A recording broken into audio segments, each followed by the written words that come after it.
Dig into Dalton's financial records, and one glaring issue leaps out, an issue backed by state law. Illinois requires audited financial statements, but the village of Dalton hasn't complied with that mandate since 2012.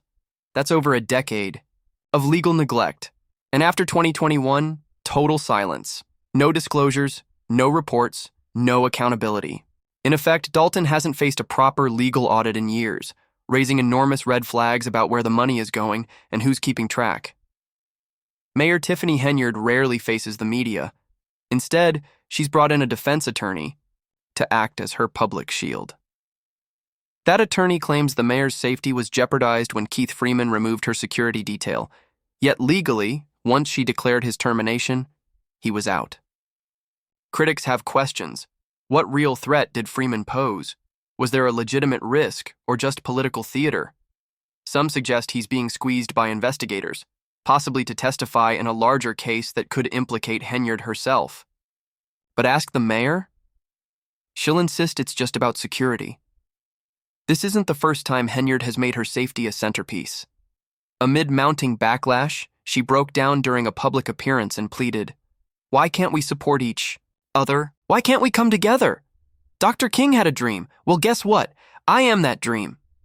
Then she dropped the mic, announcing she'd be the only voice speaking going forward. No more public comments, no more back and forth. She alone would reveal what's really going on. That moment came during a hastily arranged special meeting, a direct response to a recent board move to tighten control over event funding. Footage from an August 20th board session, captured by the Lansing Journal, showed the tension boiling over. Henyard didn't hold back. "We're under attack in the media. For what? For loving our community? For showing them they matter? We're walking through fire for our people and you want to tear us down?" Then her tone shifted. Sharper, more pointed. "You should be ashamed. You're black, I'm black, and you're attacking a black woman in power? Shame on you." The room fell silent. Then came the bombshell. She moved to officially terminate Keith Freeman, confirming it on the spot. It was clear. The fortress she'd built around herself was starting to splinter. Her inner circle might not be abandoning her just yet, but the cracks were beginning to show. Soon, another defector stepped forward. Carmen Carla, once a close ally, broke her silence. "Today, I'm done staying quiet. It's time to speak out against Thornton Township Supervisor and Dalton Mayor Tiffany Henyard. Her behavior has crossed ethical lines for far too long. It's..." Reads like a plot ripped from a Scandal series, but it's not fiction. This is Dalton, Illinois, where local governance has veered into chaos. At the heart of it all is Mayor Henyard, whose divisive policies, defensive rhetoric, and spiraling controversies have turned the village into a political firestorm.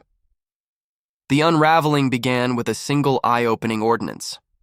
If Henyard loses re-election, her $225,000 salary would plummet to $25,000. But if she wins, she keeps the six figures. That revelation sparked a deeper inquiry, and what emerged stunned residents. She's reportedly connected to a cancer awareness charity that's been illegally promoted along state highways. And while digging into that, Dalton's own police chief allegedly stumbled onto even more disturbing issues. A viral post claimed the mayor had employed a registered sex offender, authorized massive overtime checks for officers acting as her private security, and misused public funds on a shocking scale. One officer, it's alleged, earned $133,000 in just 2 weeks, logging 300 hours of overtime. Critics say it's not just suspicious, it's mathematically impossible. Impossible, but not unheard of in Dalton. The village's financial transparency has completely vanished. Under state law, municipalities must file annual financial reports, but Dalton hasn't done so since 2021. That means no public audits, no budget scrutiny, no oversight, just a void where answers and trust should be. And that's when things start to feel dangerous. Whenever these issues surface, Henyard rarely speaks directly. Her lawyer takes the mic, painting the narrative that removing her protection compromised her safety. But residents are skeptical. She's the mayor of a town of 20,000, not a high-risk political target. Many are asking, is this truly about security, or is it really about control? As speculation mounts, rumors swirl that prosecutors are circling, pressuring insiders to flip and talk. Yet even as the tension escalates, Henyard sticks to her script, that she's a misunderstood leader, unfairly targeted, standing tall through adversity. At a recent event, she spoke emotionally, invoking unity, referencing Dr. King and declaring, "I am the dream." But instead of inspiration, her words left much of the crowd doubtful, more cynical than ever. And then came the bombshell. Dalton Zeitz, so-called super mayor, didn't get hit by a political rival, but by someone from her own trusted circle. Thornton Township trustee Carmen Carrile, once seen as one of Henyard's strongest backers, finally broke her silence. In a sharp public statement, Carrile directly accused the 41-year-old mayor of unethical behavior aimed at boosting her image and consolidating power. The timing couldn't have been worse. Henyard is already drowning in fraud allegations and facing intense backlash over lavish spending. Now even her inner circle is jumping ship. Carille didn't hold back. "I can't stay silent any longer about Dalton Mayor and Township Supervisor Tiffany Henyard," she wrote. "In my opinion, she's carried out unethical and exploitative actions throughout her tenure." Carille claims Henyard spent the past 2 years manipulating employees, contractors, and community members, not for public good, but to inflate her personal brand. Worse, she says it was all funded using tax dollars from both Dalton and Thornton Township. Henyard sold a vision of success, but Carille insists it was a facade, bankrolled by the very people who trusted her. Carille admits she stayed quiet during early board meetings, even when Henyard splurged on luxury trips and made suspicious financial choices, because she believed in the system. She had faith, but that faith, gone. "I'm speaking out not just for myself, but for the many others harmed under Tiffany Henyard's leadership," Carille said. She believes there are many, employees, vendors, even residents, who were punished, fired, or manipulated, yet remained silent out of fear. And Carille's decision wasn't made lightly. It's easy to see why. Henyard, it seems, had legal tools at her disposal, freely using township credit cards and allegedly surrounding herself with a private security team to silence dissent. In an environment like that, silence isn't weakness, it's survival. But once Carille broke ranks, Henyard retaliated, loud and public. She didn't just reject the claims, she mocked Carille, labeling her Lion Carille. In a heated response, Henyard snapped, "I'm tired of everyone here. It's always a performance. You sat on this board too. Why didn't you speak up then? Where was this energy a year ago? Or even last month?"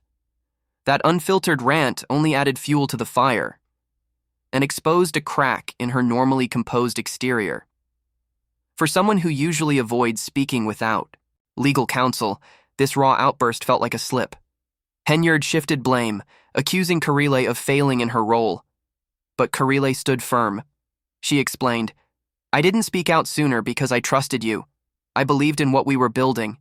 But when that trust shattered, I started asking questions. As your assistant, I witnessed it all.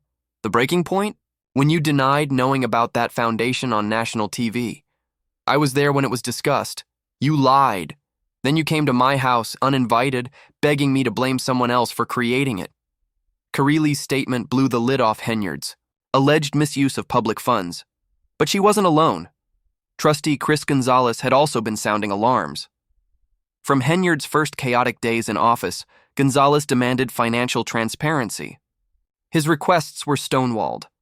So, on August 15th, he escalated. He called a special board meeting, not just to ask questions, but to confront Henyard directly. This wasn't politics as usual. It was an intervention. On the agenda, unexplained.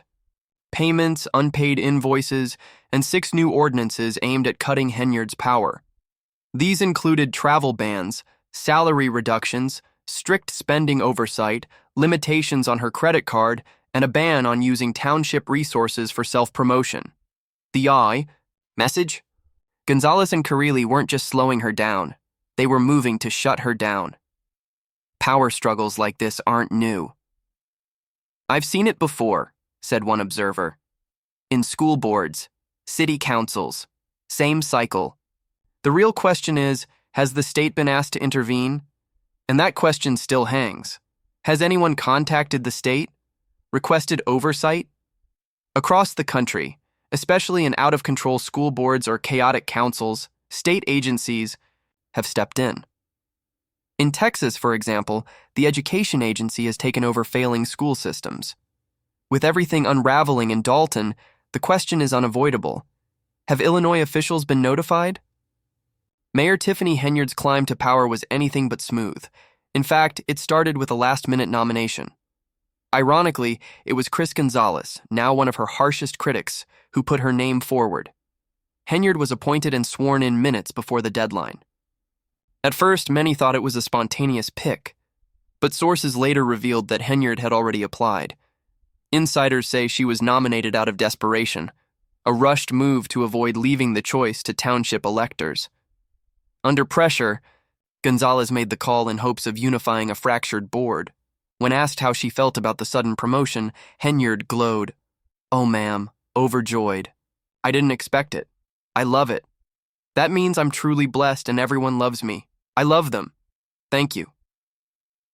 It was classic Henyard, upbeat and charismatic. But not everyone bought it. Critics argue that the trustees rushed the decision to bypass public input, a move that's since sparked outrage, and the people of Dalton haven't stayed quiet. Many feel blindsided by a process that cut out their voices, and they're angry at what's happened since. "It's heartbreaking," one resident said. "Our seniors can't afford essentials because of Tiffany's corruption." Another didn't mince words. "I knew something was off from the beginning. She treats our tax dollars like her personal piggy bank." Even if Gonzalez and Carrilli have their own agendas, one thing is clear.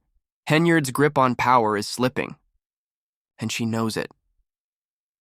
In a scramble to stay ahead, Henyard tried to sneak past a key item, backup invoices from the finance department, records that could expose hidden spending. But Gonzalez was ready and refused to let it slide. This all traces back to July, when former aide Keith Freeman turned whistleblower, exposing internal misconduct. His reward? Immediate termination. In his place, Henyard quietly installed loyalist Keith Price, without any board approval. Yet another red flag. Gonzalez fired back. He declared Price's appointment invalid, stressing that he had no legal authority over financial documents without board consent. This wasn't just about who had access. It was about unchecked power, silencing critics, and a mayor rewriting the rules to stay in charge. Clinging to control, Henyard tried to rush a vote on the invoices, hoping to push her plan through. But this time, the board wasn't buying it.